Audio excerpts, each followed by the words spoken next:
मंगलम भगवान वीरो मंगलम गौतमघणि मंगलम कुंद कुंदार्यो जैन धर्मोस्तु मंगलम सर्वमंगलमांगल्यं सर्वकल्याणकारकं प्रधानं सर्वधर्माणां जैनं जयतुं शासनं जैनं जयतुं शासनं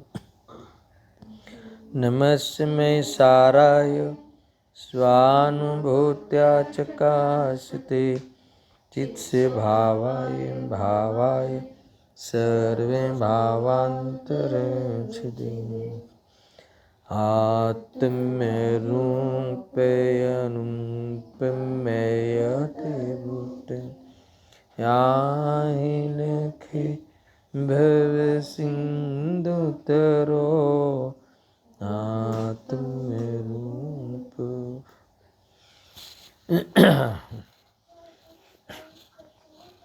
समय सार बंद अधिकार। आज कलश नंबर 168 और 169 दो कलश इस गाथाओं के बाद आचार्य देव ने लिखा। यानी अभी तक कुछ 6-7 गाथाओं में जितनी भी बात हुई जीवन मरण और सुख दुख के संबंध में, वो सारी की सारी बातें, वह सारे के सारे बोल है ना। सुख दुख साथ में लेते हैं तो 3 बोल हुई, अलग अलग गिनते हैं तो 4 बोल हुई। मैं किसी को जिला सकता हूँ, मैं किसी को मार सकता हूँ, या कोई मुझे जिला मार सकता है, या मैं किसी को सुखी दुखी कर सकता हूँ, या मुझे कोई सुखी दुखी कर सकते हैं। ये सारी मान्यता, ये सारा अभिप्राय, ये सारा व्यवसाय अज्ञान है। और अज्ञान क्यों है? क्योंकि ये सारी पोजीशनें कर्म के अधीन है, अपने अपने द्वारा बांधे हुए कर्म के अधीन है। उदय आने से होती है सारी परिस्थिति, इसीलिए तो उस चीज़ का करता नहीं है। ये जो पैटर्न पे पूरी बातें इन्होंने कही, वो सारी की सारी बातें इन्होंने कलश में भर दी है। अमृत कलश है ये। आचार्य अमृतचंद्र देव ने इस कलशों में कहा है, देखो अब इस अर्थ का कलश रूप काव्य कहते हैं। इस अर्थ का यानी इस विषय का, जो अभी तक विषय चला, वो सारे विषय को काव्य के रूप में कहते हैं। पहले इन्होंने तो टीका लिखी है ना, तो टीका तो गद्य के रूप में होती है और कलश काव्य के रूप में होते हैं। समझ में मैं जो कह रहा हूँ, यानी आचार्य अमृतचंद्र देव की जो शैली रही, वो एक प्रकार से देखो ऐसा है, पहले समझ लो कि एक होती है भावुकता और एक होती है बुद्धि। अकेली भावुकता में कोई कथन करे तो वह सच्चा निर्णय नहीं हो सकता, है ना। अकेली भावुकता में कोई बहे या फिर अकेली बुद्धि से ही बात करे, हृदय को जोड़े ही नहीं, तो वो जीव एक प्रकार से,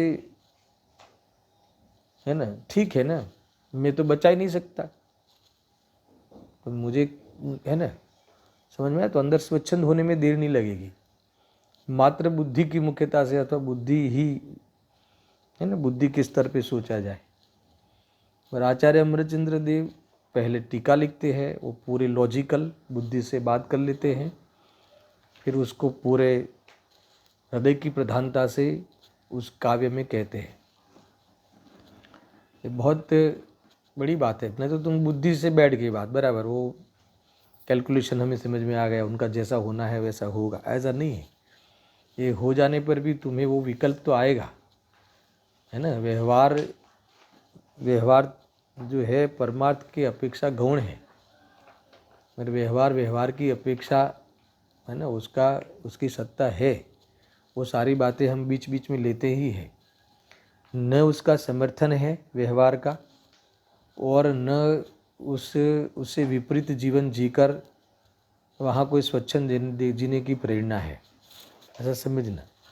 और मूल तो प्रयोजन ये है कि व्यवहार में तो हम सब कुशल हैं, और परमार्थ हम चूक गए थे। व्यवहार में तो यही होगा ना, भाई इसने इसको बचाया, दिख रहा है ना सामने, डॉक्टर ने दवाई दी, बीमारी में हम डॉक्टर के पास गए, डॉक्टर ने दवाई दी और हम निरोगी हो गए, तो दुनिया में ऐसा कहा जाएगा कि डॉक्टर ने इसे निरोगी किया, ऐसा व्यवहार तो होगा। मगर ये सब लोग तो निरोगी नहीं हो जाते, कोई कोई तो दवाई देने के बाद मर भी जाता है, समझ में आया ना। तो ऐसा दुनिया में कह भी देते हैं कि इस डॉक्टर के जो भी इस डॉक्टर का उपचार सही नहीं था इसलिए मर गया।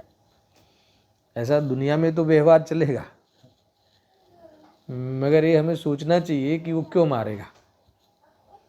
इसीलिए मरना और जीने का जो ये प्रकरण आया है, मरने और जीने का प्रसंग आया है जीवन में, उसका कारण डॉक्टर नहीं है, आयु कर्म है। वो आपको मानना पड़ेगा, तब जाके राग द्वेष मिटेंगे, समझ में आया ना। और वास्तव में परमार्थ देखे तो मर ही नहीं सकता, उस तरफ चले जाए तो स्वभाव की दृष्टि हो जाएगी। यथार्थ व्यवहार अगर होगा तो वैराग्य होगा, और यथार्थ परमार्थ होगा तो वितरागता होगी।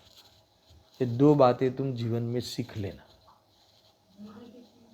है ना। व्यवहार से भी तो व्यवहार से कह रहे हैं, खरेखर तो आयु कर्म के कारण है वो व्यवहार, है ना। आयु कर्म से जीता है, आयु कर्म से मरता है, पर से नहीं मरता। व्यवहार कथन, समझ में आया कि नहीं।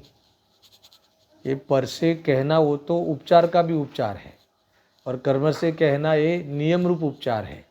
तो वैराग्य हुआ, पर के सामने देखने की कोई बात नहीं रही, विरक्ति हो गई। और परमार्थ देखे कि पहले देख तो सही कि तू मरता है कि नहीं, देख तो सही, ये तो संयोग में है और फिर शरीर संयोग में नहीं रहा, उसको मरण कहते हैं। तो आत्मा कहाँ मरा, अगर वो परमार्थ ख्याल में आ जावे तो वितरागी हो जावे, है ना, जन्म मरण समाप्त हो जावे। ये पूरी थीम जो जितनी होती है वो हमारे ख्याल में होनी चाहिए, बात कहीं से भी उठाई हो। तो इस प्रकार से हमें आज 2 कलश का यहाँ प्रारंभ करते हैं। अद्भुत कलश है, देखो। सर्व सदैव नियतं भवति स्वकीय, कर्मोदयान् मरण जीवित दुःख सौख्यम्, अज्ञानमेतदिहयतु परस्य, कुर्यात् पुमान् मरण जीवित दुःख सौख्यम। दूसरा भी पढ़ लेते, पाठ कर लेते, साथ में लिया ना।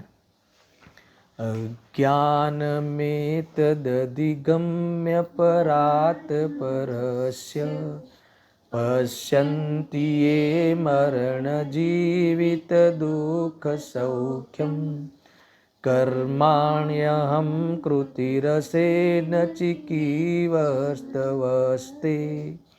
मिथ्यादृशो नियतमात्मनो भवन्ति, है ना। चिकीवर्स्तवस्ते, चिकीर्षवस्ते, ऐसा है ना वो शब्द। अद्भुत है 2 कलश। मैं हिंदी अनुवाद पढ़ूंगा तो इससे आपको और क्लियर होगा। इसके बाद हम श्लोकार्थ पढ़ते हैं। देखो 168 नंबर। जीवन मरण अर दुख सुख, सब प्राणियों के सदाही, अपने कर्म के उदय के अनुसार ही हो नियम से। आए समझ में, क्लियर है। देखो इसमें आपको पकड़ में आएगा संकेत। फिर से पढ़ता हूँ। जीवन मरण अर दुख सुख, 3 बातें आई ना, जीवन मरण और सुख दुख। सब प्राणियों के सदा ही, सब प्राणियों के जो होता है वो सदा ही किसके कारण होता है?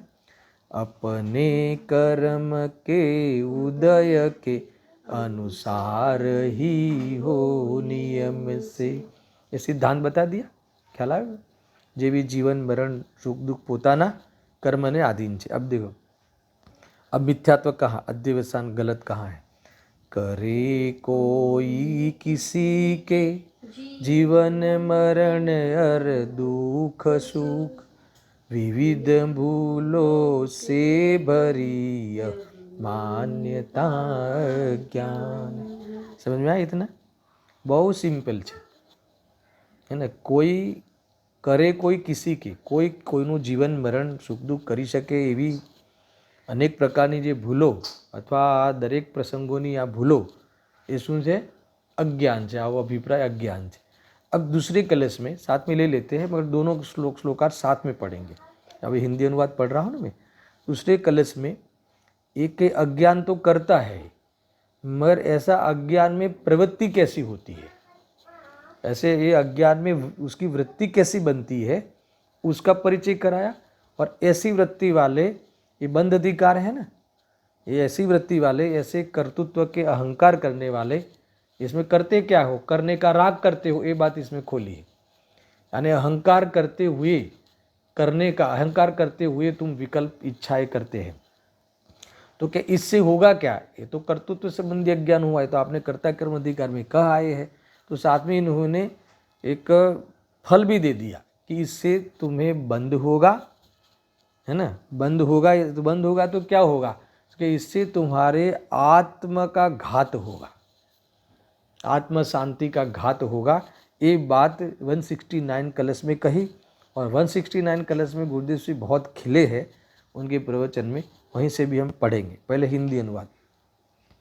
करे कोई किसी के जीवन मरण अरु दुख सुख, मानते हैं जो पुरुष अज्ञानमय इस बात को।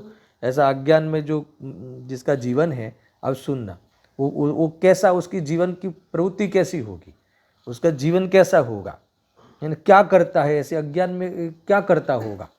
ये अज्ञान में कोई प्रवृत्ति तो करता होगा ना। तो ऐसा कर्तृत्व रस से लबालब है ए, अहंकारी वे पुरुष ए। अहंकार का रस, अहंकारी है वो, अहंकार का रस का पोषण करता है, निरंतर यही तो करता है। तुम्हें लगा कि मैंने रसोई बनाई, आचार्य देव कहते हैं कि तूने अहंकार का रस पिया, है ना? अहंकारिक, है ना, लाया था ना अहंकारिक तफावत प्रवचन सार में, वो है ना। दुनिया को लगे कि मैं तो पूजा करता हूँ, भगवान कहते हैं कि मैं पूजा कर सकता हूँ, है ना, ऐसा मानने का तो अहंकार कर रहा है। ये अहंकार का रस पी रहा है ना, ये अहंकार का रस पोष रहा है ना। ये एकत्व का, कर्तृत्व का रस पोष रहा है। ये तुम्हें लगता है कि देखो, ये सोच जबरदस्त है। जब ये कलश आएगा तो मैं बहुत खोलूँगा, मेरे आप दोनों के कलश को साथ में समझ लो क्या है ना। कोई पूछे आप क्या किया आज, तो क्या मैं आज ऑफिस गया था, तो यहाँ कहते हैं कि नहीं तू ऑफिस नहीं गया था। ऑफिस जाने का, है ना, और वहाँ भी कर्तृत्व का, मैं ऑफिस जाता हूँ, मैं ऑफिस चलाता हूँ, मेरे कारण ऑफिस चलती है, ऐसे अहंकार का जहर, है ना, पीता है अथवा अहंकार का रस पोषण करता है। कौन ऐसा करता है? कि जो ऐसा मानता है, कैसा मानता है कि मैं किसी को सुखी दुखी कर सकता हूँ, जिला सकता हूँ, मार सकता हूँ। आया ख्याल? गजब का एक कंसेप्ट है। आचार्य अमृतचंद्र देव ने पूरा रस भर दिया इसमें। कर्तृत्व रस से लबालब है, आया ख्याल में?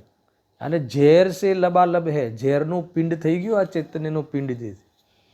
कर्तृत्व रस से लबालब है, अहंकारी वे पुरुष। अब क्या उसमें क्या होगा? भव भव भ्रमे मिथ्यामति, अरे आत्मघाती वे पुरुष। यानी हर समय आत्मा का घात करता है, हर समय, है ना। बंध को प्राप्त होता है, बंध को प्राप्त हुआ ना, भावबंध को।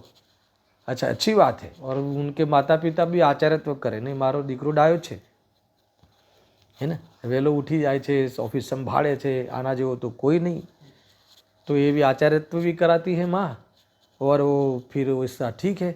अब माँ के वचन भी आशीर्वचन मिल गई, सुनना मेरा फिर से। अब तो क्या, भावबंध, उपयोग और बांधो, एकत्व को लेके उपयोग को भमाता है, समझा ना। तो एक तो बंधता है, इससे होता क्या है, भव भव भ्रमे मिथ्यामति, अरे आत्मघाती वे पुरुष। क्या हुआ, आत्मा का घात करता है। आत्मा का यानी, आत्मा ने मैं, अपना घात करता है ना, अपने शांति का, है ना, अपने दर्शन का, अपने परमात्मा पद का, समझ में आया ना। हर समय विरह को प्राप्त होता है, नाश करता है। अपनी भाषा में कहे तो हर समय अपने से दूर जाता है, अपने से दूर जाता है। इन्हें पर तरफ हो गया है, अपने तरफ नहीं रहा। लिया था ना 2 दिन पहले, आए समझ में। लगता है कि तुम्हें पढ़ना चाहिए भी श्लोकार्थ, समझ में आया कि नहीं, पढ़े क्या, है ना। गजब की वस्तु है भाई। ये दोनों एक प्रकार से यही भाव है अंदर, पढ़ते हैं। देखो, इतने से काम हो जाना चाहिए, इतने से हमें हमारी मंजिल मिल गई, हमें कंसेप्ट मिल गया, हमें सोचने की दिशा मिल गई, है ना। ये जो सोचने की सही दिशा ना हो, अर्थात तो ये सही तत्व के ओर से न सोचे, तो समझ लेना कि अंधेरा ही है, भटकेगा वो जीव। कितनी ज़बरदस्त बात है ये, है ना। तत्वाभ्यास के बिना कुछ भी दम नहीं है। ऐसी बातें हैं, बहुत कुछ बातें आने वाली। देखो मैं पढ़ता हूँ श्लोकार्थ। इस जगत में मरण, जीवित, दुख, सौख्यम, 3 बातें कही। ये 3 बातों को लेकर सारा जगत भ्रमित है। ये 3 बातों को पकड़कर सारा जगत भ्रमित है। मैं इसको मार सकता हूँ, मैं इसको जिला सकता हूँ, मैं इसको सुखी दुखी कर सकता हूँ, या ये मुझे मार देगा, मार सकता है, सुखी दुखी कर सकता है, जिला सकता है। ऐसा यहाँ कह रहे। इस जगत में जीवों के मरण, जीवन, दुख और सुख सब सदैव, है ना, सुनना, नियम से अपने कर्मोदय से होता है। पूरी बात आई ना। इसीलिए जो तू ये मानता है कि मैं कर सकता हूँ, वो गलत हो गया। देखो ऐसा है कि जिंदगी है क्या, मैंने कल भी कहा था, शायद कल पर, जिंदगी है क्या। जन्म से चालू हुआ, फिर यहाँ कहते हैं कि सुख दुख में बीता, और फिर मरण हुआ। मुझे इस बात में, मैंने शायद परसों कही थी ये बात, इसके बाद मैंने बहुत सोचा इस बारे में, बहुत सोचता हूँ। अपन अपनी भाषा में कहे ना, अगर इस शब्दों से हम परिचित नहीं हो तो कई लोग कहते हैं ना, शू करवानु जीवन में, जन्म्या, है ना।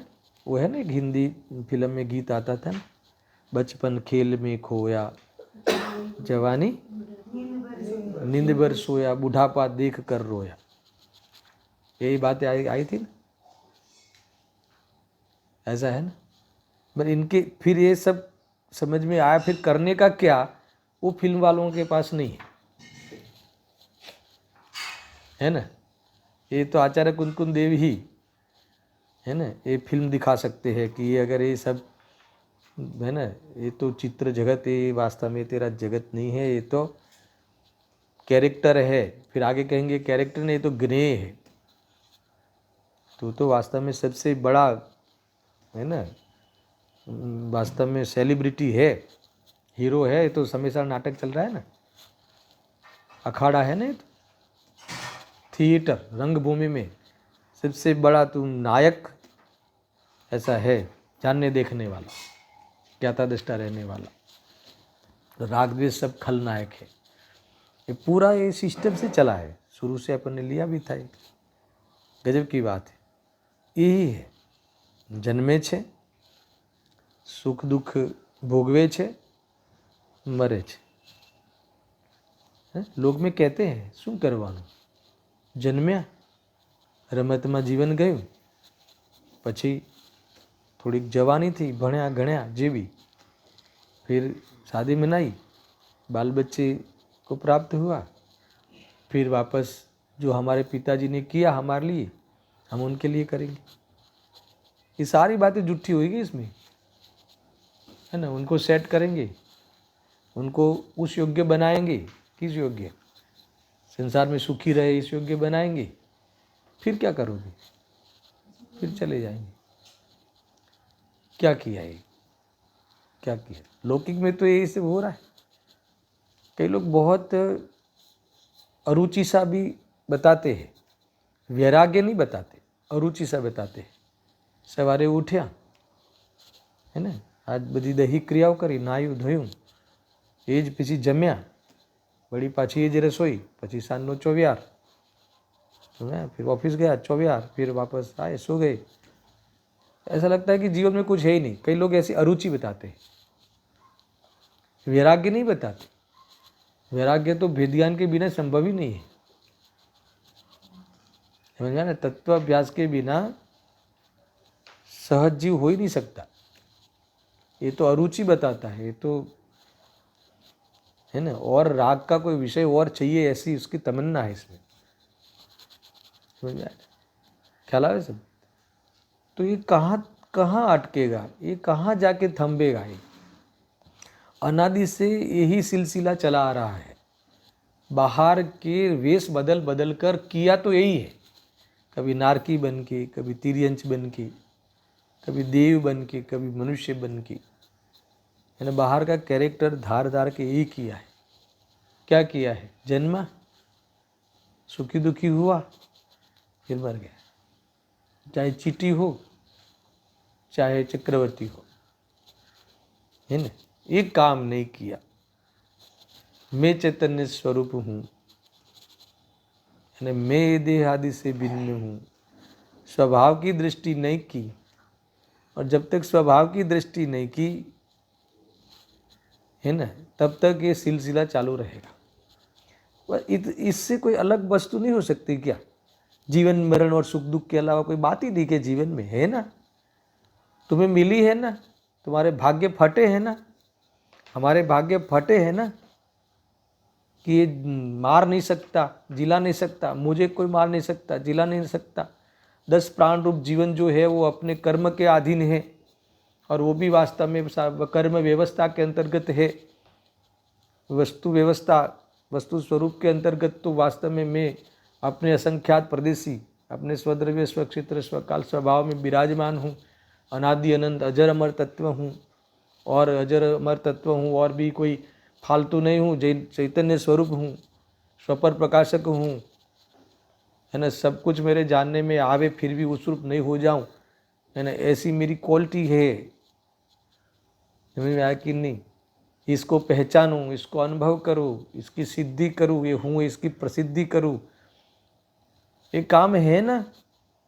फिर एक काम हो जाएगा, फिर क्या यार, एक काम तुम्हें सफल हो गए तो आनंद के अलावा और कुछ तुम्हें करना ही नहीं है। समझ में आया जो मैं कह रहा हूँ। इतनी बड़ी बड़ी बातें हैं इसमें। हमें हमारा कोई मोटिव कुछ है ही नहीं। वैसे बस हम लोग तो ये जन्मे, फिर सुखी दुखी हुए। सुखी दुखी यानी इसने मुझे सुखी किया, इसमें भी झगड़े, उसने मुझे बहुत दुख दिया।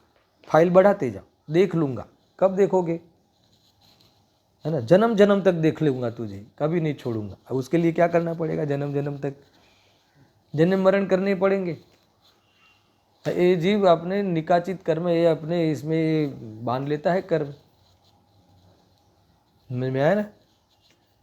જોઈ લઈશ, ભલે અત્યારે હું થોડો કમજોર છું ને, પછી જોઈ લેશું। कोई भी भमा तने नहीं छोड़ो, इसका अर्थ कि तुम्हें हर भमे जन्म लेना पड़ेगा उसको सताने के लिए। फिर सता तो सकता नहीं, पहले डिक्लेयर कर दिया, तू उसको सता ही नहीं सकता। सामने वाला वितरागी हो गया, तुम क्या करोगे, उपसर्ग क्या करो, वो वितरागी हो गया, करोगे क्या। अब भगवान बन के सिद्ध में चले गए, अब क्या करोगे, है ना। कुछ कर ही नहीं सकते। पर में कितना बड़ा रूल है ये, हम इतना बड़ा रूल का है ना, खंडन करते हैं, इतना बड़ा रूल तोड़ते हैं हर समय। रूल तोड़ते हैं यानी कि रूल के विरुद्ध में काम नहीं कर सकते, तुम तोड़ो तो तोड़ते, यानी मान्यता में तोड़ते हैं। बाकी ऐसा नहीं है कि तुम कर सको और ज्ञानी नहीं कर सके, ऐसा नहीं है। समझा मेरी बात? कर तो कोई नहीं सकता, मगर ज्ञानी मानता है सही। जो सही मानता है वो ज्ञानी है, और जो तुम नहीं मानते हो तो अज्ञानी हो, आत्मघाती हो, महापापी हो। कैलाश चंद जी के मुख से बात कई बार, आत्मघाती महापापी छे, ये बोलते बार बार, आत्मघाती महापापी छे, अपराधी छे। भाई सुनना बराबर से, दर्शन समझ में आया की बात? क्या किया? किया तो क्या किया? यही किया, मिथ्यात्व ही किया, दुकान तो चला ही नहीं सकता। गुरुदेव जी के तुम प्रवचन सुनो तो एक एक पैराग्राफ है, तुमको मुझे दूसरा आपको कहना ही नहीं है, क्योंकि तुम यही कहते हो हर बार, मैंने किया मैंने किया। तो मेरे पास जब भी आओगे या तुम नहीं भी आओगे तो मेरे मुख से यही बहेगा, नहीं तुम कर ही नहीं सकते। तुम करने वाले कौन? तुम कर ही नहीं सकते, तुम्हें करने की जरूरत ही नहीं है, किसी से तुम्हारा कार्य कराने की जरूरत ही नहीं है। क्यों प्रभु? क्योंकि तुम गुण पर्यावत द्रव्यम, समझ में आया ना? तुम्हें टिकाने की जरूरत ही नहीं है, क्योंकि स्थायी रह के पलटता है। तुम्हारे मिथ्यात्व का अभाव करने के लिए मेरी जरूरत ही नहीं है, भगवान कहते हैं। क्यों? क्योंकि पलटते हुए स्थायी रहता है। समझ में आया कुछ? सिद्धांत कथन, सिद्धांत बोध है ना, ये है। मतलब कि इससे तुम्हारे ज्ञान में ये प्रकाश का धोध खड़ा हो, चमक खड़ी हो जाती है, इसमें अज्ञान नहीं टिकता। समझा ना? इसमें अज्ञान नहीं बच सकता, और जिनके अज्ञान नहीं होता वो कभी दुखी नहीं होते। ये करो, ये हमें करना है। समझा ना? ये हमें इस प्रकार से ये तत्व अभ्यास करना है। दर्शन, इसके अलावा तो तुम जीवन को जी नहीं पाओगे। अगर ये तुम्हारे पास से दिशा नहीं होगी तो तुम लौकिक जीवन भी ठीक से नहीं जी पाओगे, लौकिक जीवन भी। क्योंकि हाय होए हाय होए हाय होए, और तुम्हें पता हो कि मेरा है ही नहीं और ये मैं दे ही नहीं सकता, मुझे कोई दे ही नहीं सकता, तो सारे उदयों को कितना तुम साक्षी भाव से देखोगे। होने लायक सब होगा, सुनना, होने लायक सब होगा, यानी वो पैसा वहाँ आएगा तो आएगा, उसमें तुम्हारा उपयोग और तुम्हारा विकल्प, यानी विकल्प रूप उपयोग है ना, उस क्रम में आना होगा तो आया भी होगा, आएगा भी, मगर उससे तुम्हारे लेना देना है ही नहीं, है ना। तुमने करने में विकल्प ही किया है, वो तो किया ही नहीं है, और विकल्प का कोई बाहर में व्यर्थ है। तो इसका अर्थ है कि तुम्हें बाहर वहाँ क्या हुआ क्या नहीं हुआ उससे तुम्हें मतलब ही नहीं। तो तुम्हें उससे मतलब नहीं है तो विकल्प से भी मतलब नहीं है, तो तुम्हें किससे मतलब है? तो ये तुम्हें ज्ञान से मतलब है, ये सब जानने में आता है, सच्ची समझ है, उससे मतलब है। तो सच्ची समझ से मतलब रखो, और सच्ची समझ से जो मतलब रखता है वो कभी दुखी नहीं होता। समझ में आया कि नहीं? भाई ऐसा है। देखो, ये तो मैं जो आपको कह रहा हूँ वो आप लिख लिख के क्या करोगे, इसको सीधा समझो। ये बात ऐसी कठिन नहीं है कि तुम्हें वो इसे गोखनी पड़े, याद करनी पड़े, परिभाषाएं थोड़ी नहीं है। ये सिद्धांत को साधने का मार्ग है, सिद्धांत को साधने की विधि है, और उस विधि में है ना अज्ञान का निषेध होता है, अर्थात इसे मार्ग का फल निराकुलता है। समझ में आ रहा है?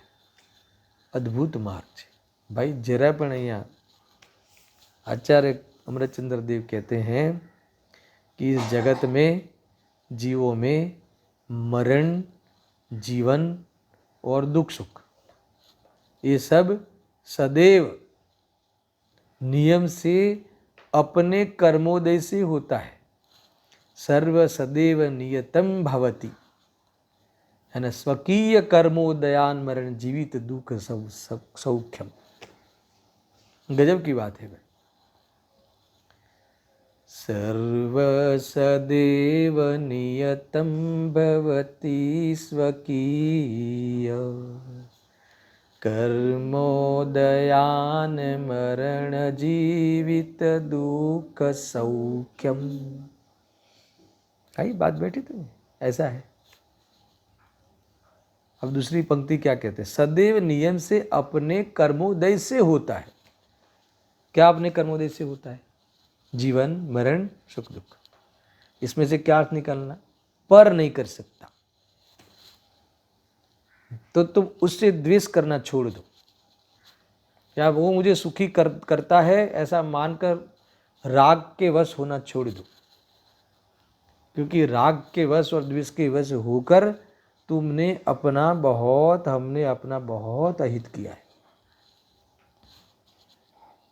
इस राग द्वेष को वश होकर हमने पराधीनता में बहु दुखड़ा बैठ्या છે, बहु થઈ ગયું। હવે નુકસાન ન જોઈએ, હવે नुकसान न चाले। अब व्यापार में थोड़ा नुकसान हो तो नहीं, अब बहुत सजाग रहना पड़ेगा, नुकसान बिल्कुल नहीं चाले, आज थी कमर कसवी पड़से। और आचार्य देव कहते हैं कि मैंने ये सारे संसार का अभाव करने की, व्यापार के राग आदि करने की कमर कस ली है।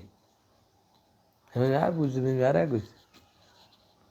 इसी के लिए जीवन को मोड़ दो, वेद विज्ञान में जीवन को मोड़ दो, है ना। वितरागता को हासिल करने के लिए जीवन को मोड़ दो। कोई किसी का नहीं है ना। जीवन को कहीं अपने उपयोग रूप जीवन को कहीं अनुपयोगी चीज़ों में लगाकर नुकसान मत करो। समझ में आया ना? कितनी अद्भुत बात है। देखो, जीवों के मरण जीवन दुख सुख सब सदैव नियम से निश्चित रूप से अपने कर्मोदय से होता है ना। दूसरा पुरुष दूसरे के मरण जीवन दुख सुख को करता है ऐसा जो मानना, वह तो अज्ञान है। आ गया? इतनी सिंपल बातें लिखी है। दूसरा जीव इसीलिए दूसरा जीव कर सकता है, या मैं दूसरे का कर सकता हूँ। यह कर्तृत्व पे वजन दिया कि तू एक द्रव्य दूसरे द्रव्य का नहीं कर सकता। गुरुदेव सिंह के प्रवचन में, इस श्लोक के प्रवचन में लिखा है, कहा है उन्होंने कि भाई है ना, जो अन्यमति तो ईश्वर को करता मानता है ना। ईश्वરની मर्जी वगैर पानु पण न हले, पेड़ का एक पत्ता भी नहीं हिल सकता, है ना। ये बात सही है कि मैं नहीं हिला सकता, मैं किसी को हिला नहीं सकता, मैं किसी को जिला नहीं सकता, मेरे ईश्वर की मर्जी के अनुसार होता है, ऐसा मानते हैं। और ये ऐसा मानता है कि ईश्वर भले नहीं करे मगर हम कर सकते हैं। एक द्रव्य दूसरे द्रव्य का कर सकता है, करना ही चाहिए, फर्ज है, ऐसा जो मानता है, ये दोनों एक ही प्रकार के, है ना, कैसे है, अज्ञानी है। गुरुदेव जी ने इस श्लोक के प्रवचन में कहा, एक ही प्रकार के। नहीं तो कोई पहला सुने ने बात तो बहुत सारी कहे छे कि हूँ कोईनु करी सकतो नहीं। तो वहाँ इसके बाद सेकंड बात ये होनी चाहिए कि कौन करी सके छे, तो कि स्वयं परिणमे छे। एक तो उपादान से, दूसरा अपने कर्म के उदय अनुसार होता है। ये दो बातें जीवन में किसी को पता ही नहीं है ना। और दोनों बातें जानता हो तो उसे बैलेंस की पता नहीं है। ये दो बातें किसी को पता हो जानकारी में, मगर ये दोनों जानकर क्या करना, तो व्यवहार सुनकर कर्म की ओर से व्यवहार कथन हो गए। वो सुनकर वैराग्य आना चाहिए, और परमार्थ को सुनकर स्वभाव दृष्टि जानी चाहिए। समझ में आया ना? अगर ये कर लिया तो निहाल हो गया। समझ में आया कि नहीं? तो बस दुनिया को समझाना और दुनिया के पास मैसेज भेजने तक सीमित रहा, मगर मैसेज अपने को नहीं दिया। समझ में आया ना? शिखामण आपी बहुत सहेली है ना, ऐसा है। मगर उसको अनुसरण करना वो बहुत बड़ी बात होती है। ऐसा है, कौन कौन है सिखवाड़े, कौन शिखामण दे। गुरुदेव सिंह तो वहाँ से कट करते हैं। दूसरा पुरुष दूसरे के मरण जीवन दुख सुख को करता है, ऐसा जो मानना वह तो अज्ञान है। क्यों अज्ञान है? क्योंकि कोई भी जीव जीवन मरण सुखी दुखी होता है वो सब सदैव सदा नियम से अपने ही कर्मोदय से होता है, यानी तेरे से नहीं होता। कितना निर्भर हो गया है जीव, है ना। हर माँ को हर पिता को ये होता है कि मेरे बाद मेरे बच्चे का क्या होगा। मैं तो कहता हूँ कि तुम्हारे रहते हुए भी तुम्हारा बच्चे का क्या हुआ, समझा ना। अभी 25 साल का हो गया, मान लो 30 साल का हो गया, तो 30 साल का करने में तुमने क्या किया, क्या किया? 30 साल में 30 साल का वो स्वयं हुआ ना, समझ आया कि नहीं? तो तुमने किया क्या? अहंकार के अलावा किया क्या? अभी दूसरे श्लोक में बात आने वाली। तुमने तो अज्ञान ही तो किया, अहंकार ही करते करते तुमने अपना भाव बिगाड़ा या अपना भाव बढ़ाया। बिगाड़ने का भाव बढ़ाया। संकेत जागने जैसी चीज है ना। अगर ये इसमें तुमने पैर नहीं रखा तो समझ लेना कि कहीं के नहीं रहेंगे। गुरुदेव से तो कहे कि आ बात सांभळवा मળી છે, સાંભળે नहीं। વેપારીને આ વાત જચે नहीं। રોજ કરોડો કમાઉં છું, કરોડો ગુમાવું છું, હે ને। એમાં આ વાત ચૂકી જાય છે અને પછી જાય કુકરી સુકરીમાં। સાંભળો, પછી જાય કુકરી સુકરીમાં। એમ જ કહે છે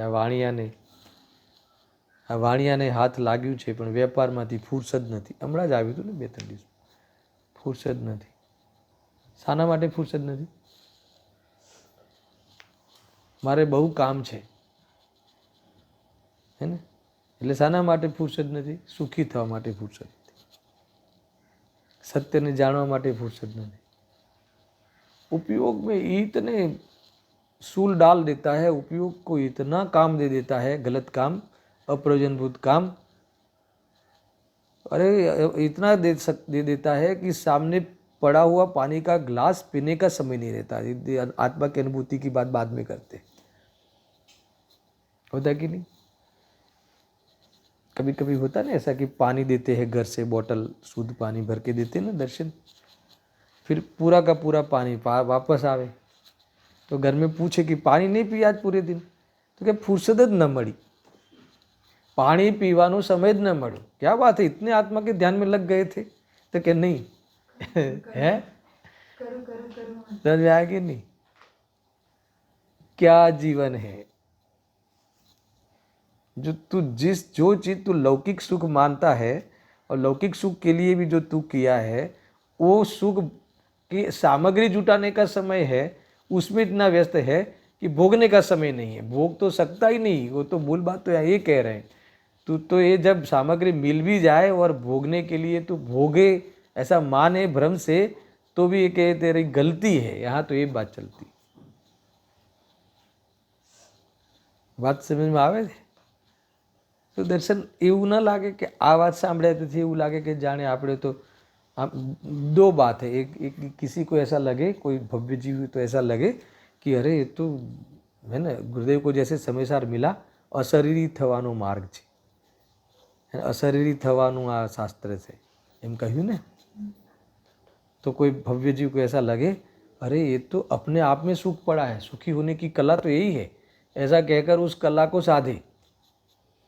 और जो मान लो बेचारा दूरानुदूर भव्य हो, जो भी हो, अब कैसे कहे, जो भी हो, तो उसको या अभी उसका मोक्ष दूर हो तो उसको क्या लगे, પછી શું કરશું, પછી મારે જઈને ઓફિસમાં કોઈને કહેવું, આ કરવું કે ના કહેવું, ને આ બધું જે ધમાલ કરું છું એ બધું, તો એને એવું લાગે કે જાણે મારું કાંઈ લૂંટાઈ ગયું। लगता है कि नहीं लगता? तो प्रैक्टिकल सोचो, मैं तो प्रैक्टिकल बात करता हूँ, क्योंकि ऐसे प्रश्न मेरे पास आते हैं। कभी ये सुन के ऐसा लगता है कि जैसे डिप्रेशन में चले जावे। मैंने एक बार एक भाई ने कहा मुझे कि ये तत्व सुनता था वो, तो अभी डिप्रेशन में चला गया। बोला तत्व सुनने वाला कभी डिप्रेशन में नहीं जाता। तत्व सुनने के बाद वो समझा नहीं है इसलिए डिप्रेशन में चला गया।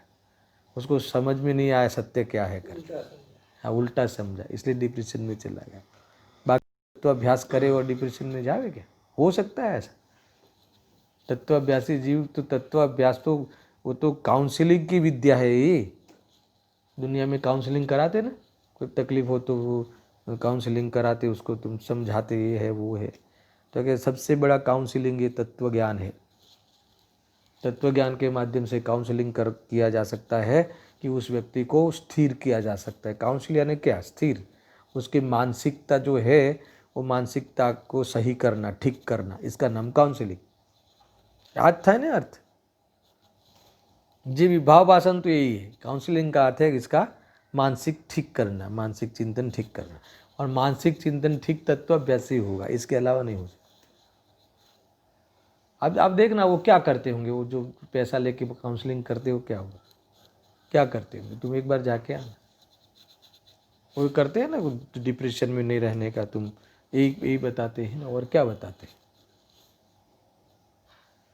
ऐसा है तो यही सिखाते हैं कहीं ना कहीं। ये तो अपने पास तो पूरी बात है, वो तो ऊपर चली बात सिखाते हैं। हाँ पॉजिटिव सोचो, ये सोचो, है ना, अपने हाथ में नहीं है, आएगा तो आएगा, तुम सोच, यही तो आखिरकार यही तो सिखाते तुम। पर यहाँ ये सिखाने के बाद तुम्हारे हाथ में क्या है वो वहाँ नहीं है। ये तुम्हारे हाथ में नहीं है तो हमारे हाथ में क्या है? फिर हम करें क्या? तो डिप्रेशन ही रहता है वहाँ, तो फिर गोली दे देता है, सो जाओ। समझ में आया कि नहीं? ज्ञान में रहो, ऐसे उपाय। और पैसा खर्च के करता है वो। अरे हम बता रहे हैं, हमें ज्ञानी बता रहे हैं, हमें आचार्य कुन काउंसलिंग कर रहे हैं हमारी, तू मुक्त रहे ना।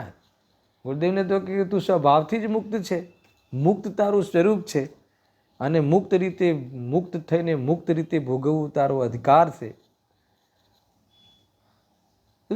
तू सर पे खुद भार है ना, मेरे सर पे बहुत बड़ा आकाश है, मेरे सर पे बहुत बड़ा आकाश है, क्या करोगे?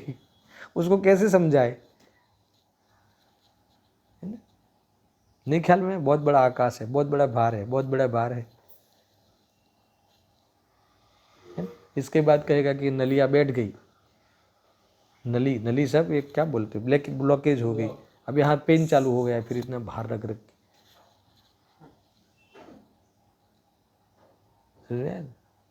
भाई बात को समझना, मैं जो कह रहा हूँ वहाँ से तुम समझना, ज्ञानी हमें जो कह रहे हैं वहाँ से हमें समझना होगा। देखो अभी दूसरा श्लोकार्थ पढ़ता हूँ, गजब का है। पुनः इसी अर्थ को दृढ़ करने वाला और आगामी कथन का सूचक काव्य है ना। एक आगे की और गाथाओं में यही अर्थ को और खुलासा करने वाले हैं। सारी बातें एक ही से दो गाथा में सिद्ध करने वाले, ये भी श्लोक में कहेंगे, है ना। आगे क्या आने वाली है ये बात भी कहेंगे, और अभी जो कही वो बात को समर्थन भी करेंगे। ये वाला श्लोक यहाँ कहा है, देखो हमने पाठ कर लिया है, मैं डायरेक्ट श्लोकार्थ पढ़ता हूँ। इस पूर्व कथित मान्यता रूप अज्ञान को प्राप्त करके, कौन सी मान्यता? जीवन मरण और सुखी दुखी मैं कर सकता हूँ परजीवों को, और परजीव मुझे कर सकते हैं, ऐसे अज्ञान को प्राप्त करके जो पुरुष पर से पर के मरण जीवन दुख सुख को देखते हैं यानी जानते हैं अर्थात मानते हैं। क्या कहा? देखो, देखते हैं का अर्थ जानते हैं अर्थ लेना है, मानते हैं अर्थ लेना है। ये कहा ना, जो पुरुष पर से पर के मरण जीवन दुख सुख को देखते हैं यानी जानते हैं, ऐसा जानते हैं ऐसा मानते हैं। देखो, देखने का अर्थ जानना होता है, और जानना मानने के साथ होता है। ये बात इन्होंने यहाँ इशारा कर दिया है पूरी पंक्ति में। हमने कहते जरा आज चाखीने જોવો તો, આ ચાખીને દેખ તો। अब ચાખીને देखवानुं के જાણવાનું? आ चीज खाटी है कि जरा देख तो, चाखीने देख। देखना अर्थ, देखने का अर्थ वहां तुम क्या लेते हो? जो चख कर जान, है ना, ऐसा अब तू मान, ऐसा है ना।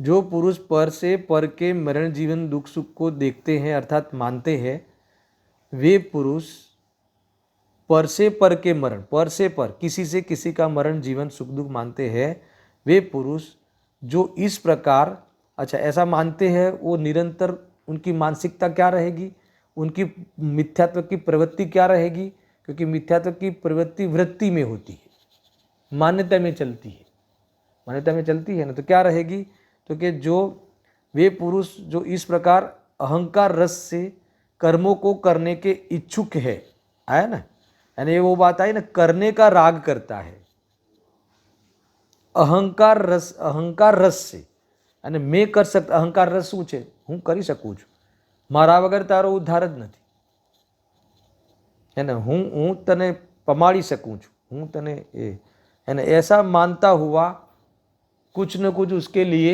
आयोजन करने का क्या करता है, आयोजन करने की इच्छा करता है, विकल्प करता है, राग करता है, समझ में आया ना, राग द्वेष करता है, और क्या करेगा, यही करता है, देखो लिखा इसमें, अर्थात मैं इन कर्मों को करता हूँ ऐसे अहंकार रूपी रस से, आया ना, अर्थात मैं इन कर्मों के इन कार्यों को, कर्म यानी कार्य, तुम्हारे कार्य को मैं कर सकता हूँ, वो कार्य को मारा वगैर सफल नहीं થાય तो कम से कम तारे मारू गाइडन्स, मारा ऑब्जर्वेशन में रहવું પડશે, એના વગર તારો ઉદ્ધાર નથી એમ, ऐसा मानता हुआ उसे ऑब्जर्वेशन करने का राग करता है, अहंकार का रस लेते हुए, अहंकार का पोषण करता हुआ, है ना, सब विकल्प करता है, ये कह रहे हैं, है ना, तो मैं इन कर्मों का करता हूँ ऐसे अहंकार रूपी रस से जो कर्म करने की, मारने की, जिलाने की, सुखी दुखी करने की वांछा करने वाला है, इच्छा करने वाला है, यानी विकल्प भाव करने वाला है, वांछा यानी भाव, इस प्रकार का भाव करता हूँ। अब सुनो, अब तुम यहाँ तक लेते हैं, यहाँ इसका फल बाद में पढ़ भी लेते हैं, मगर यहाँ इस बात को खोलो, हम क्या करते हैं, हम हर समय भाव करते हैं, है ना, कौन से भाव करते हैं, शुभाशुभ भाव करते हैं, बराबर है, शुभाशुभ को और खोलो तो क्या करते हैं, क्रोधमान माया लोभ जैसे परिणाम करते हैं, उसको और बढ़ो, ऐसा परिणाम क्या मानते हुए करते हैं, क्या मानकर करते हैं, ऐसा भाव क्या मान के करते हैं कि मैं तेरा बुरा कर सकता हूँ, मैं बुरा करूँगा, मेरा जन्म तेरे बुरा करने के लिए हुआ है और तेरा बुरा करके मैं सुखी, तभी मैं सुखी हो जाऊँगा, ऐसा मानते हुए उसे बुरा करने का राग द्वेष करता है ना।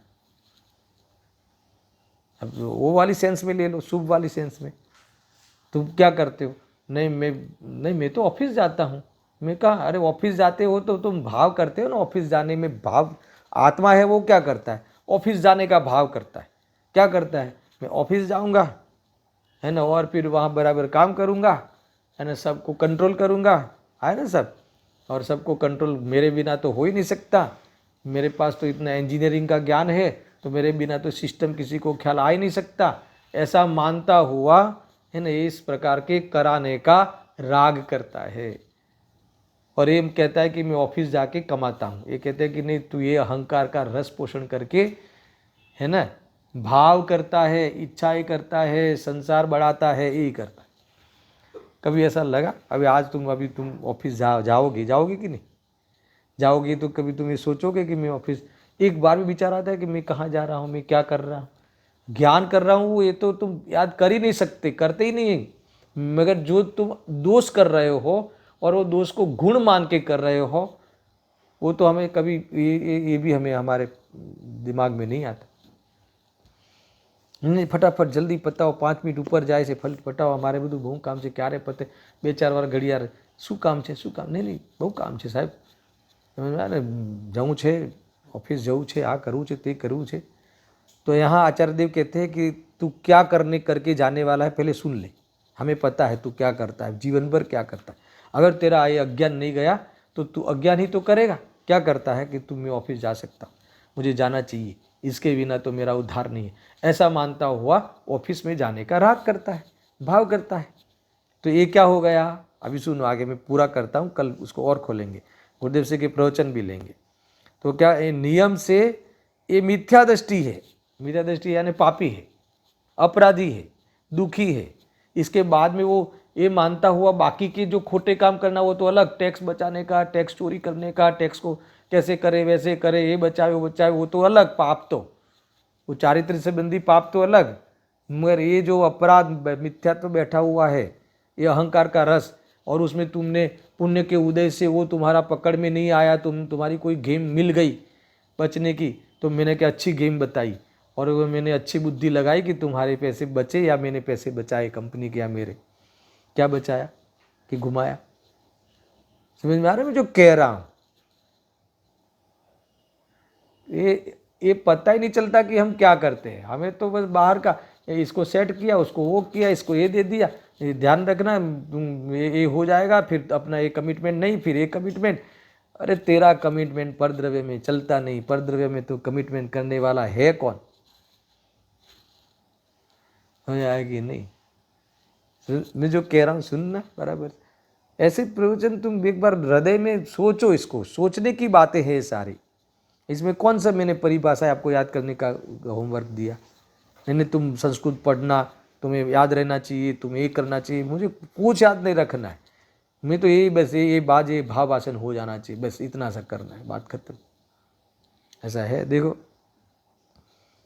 तो यहाँ कहते हैं कि वे मिथ्या दृष्टि है, तो कोई बात नहीं, मिथ्या दृष्टि रहने दो, क्या प्रॉब्लम है? उसको मिथ्या दृष्टि का भाव भाषण नहीं है। इसका अर्थ ये हो गया कि अपने आत्मा का घात करने वाला है ये। मिथ्या दृष्टि का अर्थ है कि तेरी ये दृष्टि में दोष है, इससे तू अपने आत्मा का दर्शन चुकेगा और तू अन्य का दर्शन अपना स्वभाव मान के करेगा और छलेगा और परेशान होगा, आत्मा का घात करेगा, आत्मा की अशांति होगी, शांति का नाश होगा, ऐसा काम होगा। है चार गति घूमेगा, परिभ्रमण होगा, परावर्तन होगा, तुझे पता नहीं है।